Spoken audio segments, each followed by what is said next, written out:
A newly listed real estate investment trust, dropping nearly 10% below its initial public offering price within its first 90 days of trading, is a number that should make every investor stop and look closely.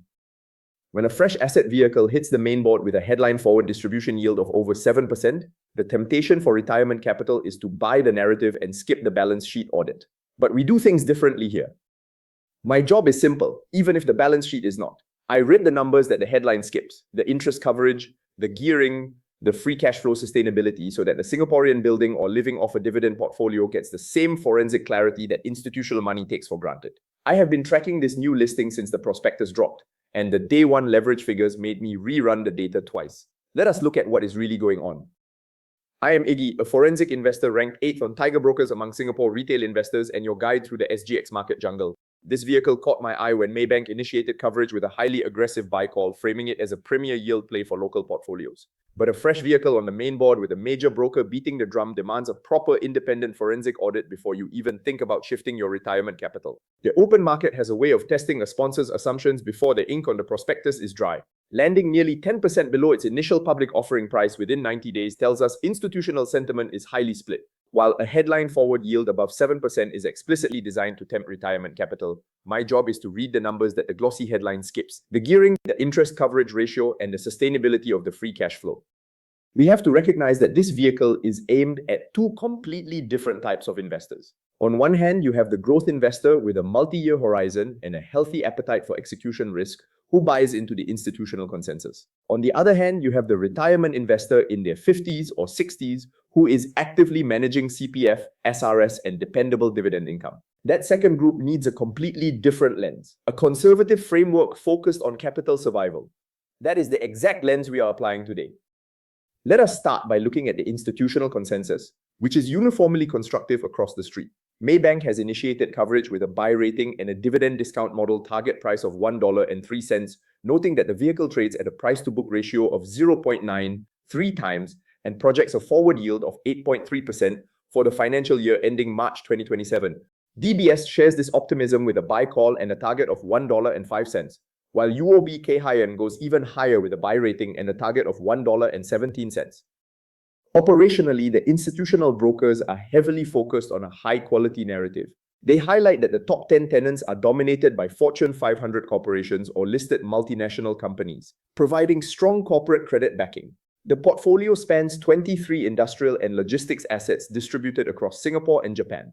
The brokers argue that this concentration of blue-chip corporate tenants provides absolute income resilience, making the underlying cash flow highly predictable for public markets.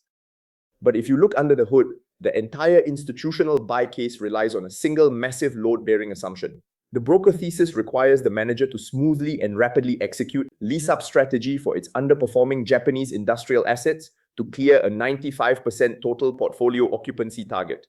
This operational turnaround needs to happen before their locked-in debt terms face refinancing pressure. If that Japan lease-up stalls, the institutional thesis completely loses its primary growth engine. Now let us run the vehicle through our own independent forensic screen, where the broker growth narrative collides directly with our structural leverage guardrails. Gate 1 is the gearing ratio.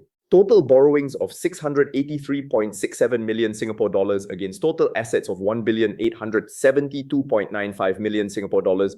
That puts aggregate leverage at 36.5%. That is an immediate explicit breach of our hard framework ceiling of 35%. Removing the safety cushion if commercial property values face any downward reassessment.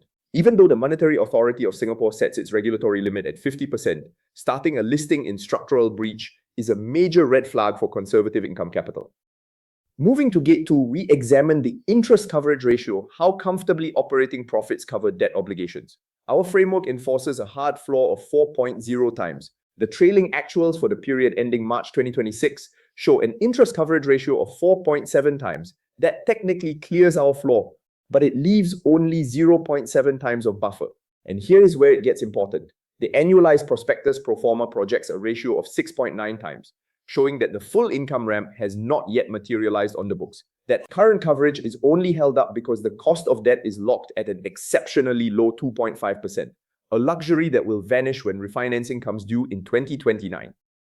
Gate 3 covers the net debt to EBITDA multiple, With net debt sitting at 654.71 million Singapore dollars, this multiple comes in at approximately 8.1 times. Our framework flags any reading above 5 times as an elevated caution zone. Carrying over 8 years of earnings as debt is a heavily leveraged starting position for a newly listed vehicle with no public track record of execution.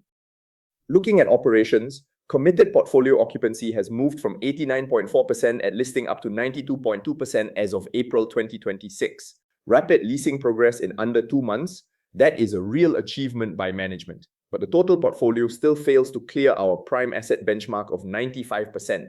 The primary drag remains the Japanese industrial segment, which is lagging at 83.2% occupancy.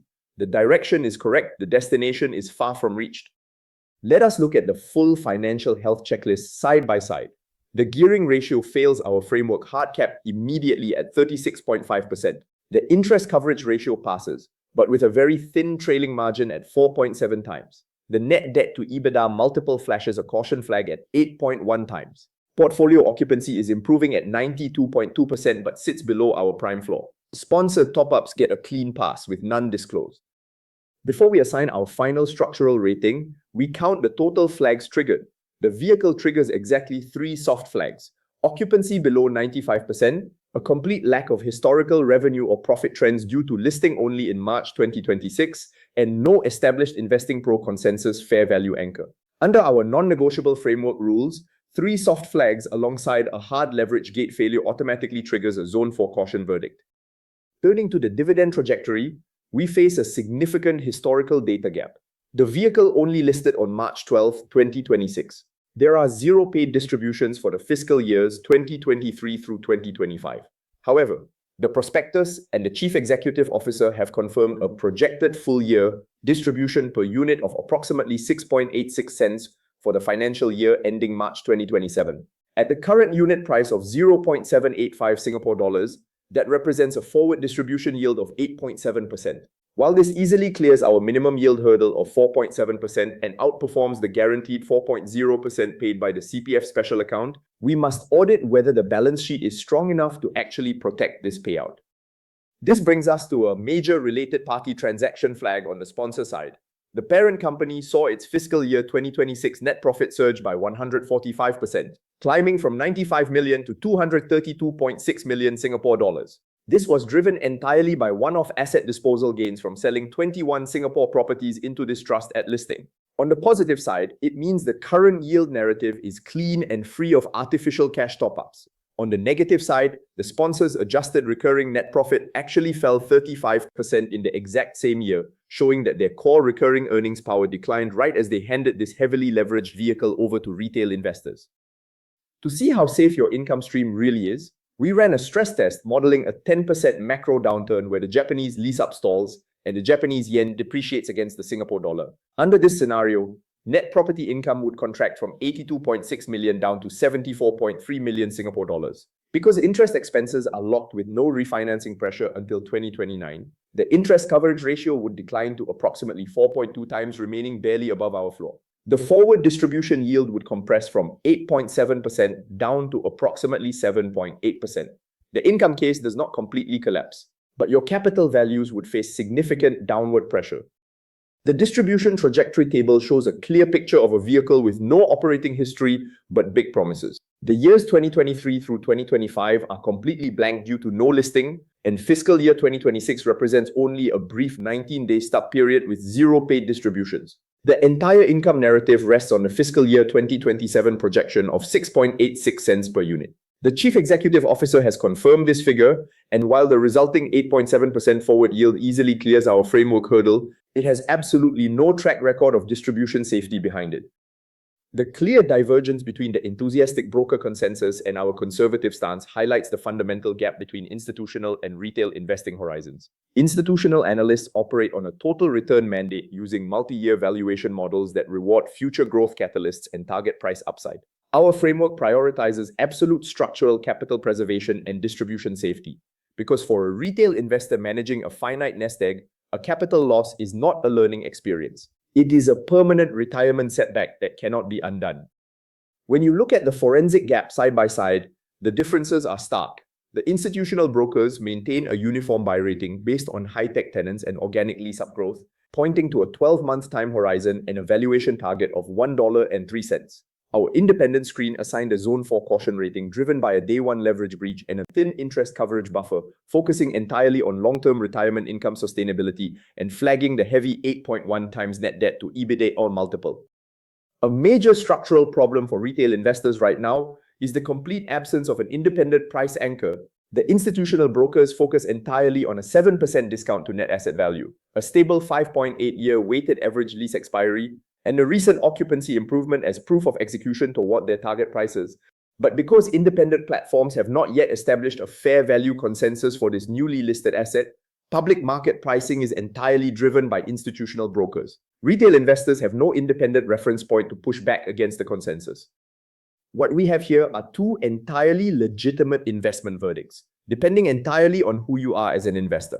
The institutional case is perfectly coherent for a total return investor with a 12-month horizon and a strong stomach for operational execution risk, where a 36.5% gearing ratio is just a manageable discount to net asset value. But the forensic case is built specifically for the Singaporean in their 50s or 60s managing CPF, SRS, and critical dividend income. For that audience, a leverage breach combined with a thin interest coverage ratio and zero public track record represents an unacceptable structural risk. The zone assignment is not about correcting the broker's math. It is a clear signal about whether this specific stock fits your personal risk profile. The institutional buy case for this newly listed vehicle stands on a single load-bearing assumption that management can continue filling vacant industrial spaces in Japan to lift total portfolio occupancy above 95% before global economic conditions shift. The progress since listing is real, with occupancy moving from 89.4% to 92.2% in under 2 months. But that final stretch from 92 to 95% is exactly where commercial lease-up campaigns typically slow down. Hope is not a financial line item. In an environment where global energy transport costs remain highly volatile, an operational turnaround story inside a heavily leveraged vehicle does not present an acceptable risk profile for retirement capital. The forensic gap confirms that institutional players are chasing capital gains. We are tracking capital survival. Before we move into the forward watch lists, let us pause here, because this structural reality highlights a critical market truth. In this current economic climate, the difference between a secure retirement sanctuary and a dangerous yield trap can be decided in a single trading session. While free subscribers are left reading yesterday's news, Iggy's elite investors are already working together in real time, cross-checking the balance sheet metrics of the next setup before the market has a chance to move. Our elite community members do not just wait for public updates. They get access to the full forensic picture, the exact moment it is finalized, including zero-day breakdowns before the opening bell, the complete red zone watch list tracking every flagged name on the exchange, and institutional-grade cheat sheets built entirely around the same 5-layer balance sheet audit we are walking through today. For just 9 Singapore dollars a month, less than the cost of a kopi and kaya toast set at Raffles Place, you can stop acting as the exit liquidity for institutional players and start operating as the analyst of your own portfolio. The link to join Iggy's elite investors is right down in the description below. Because a Zone 4 caution rating is a dynamic structural signal rather than a permanent rejection, we have established 3 clear forensic watchlist triggers to monitor the trajectory of this vehicle moving forward. Trigger 1 is the Japan occupancy threshold. Total occupancy has reached 92.2%, but the underperforming Japanese segment is currently sitting at 83.2%. To justify a positive rating reassessment, we need to see the Japan segment move decisively toward 90%, proving that management's lease-up momentum is structurally sustained and not just a one-quarter anomaly. Watchlist Trigger 2 focuses on the upcoming asset valuation audit, which will deliver the first full-year audited property valuations from independent appraisers. Because the vehicle is starting with an elevated gearing ratio of 36.5%, there is no margin for error. Any modest downward adjustment of underlying property values will automatically compress the asset base, pushing the aggregate leverage ratio up toward the dangerous 40% mark and deepening the balance sheet breach. Watchlist Trigger 3 is the sponsor disposal pipeline.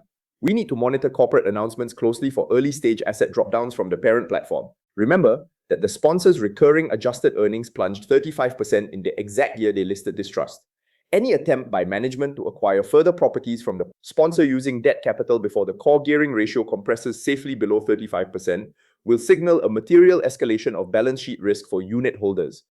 For an income investor managing a dividend portfolio, The wallet consequence of buying into a balance sheet breach at listing is real.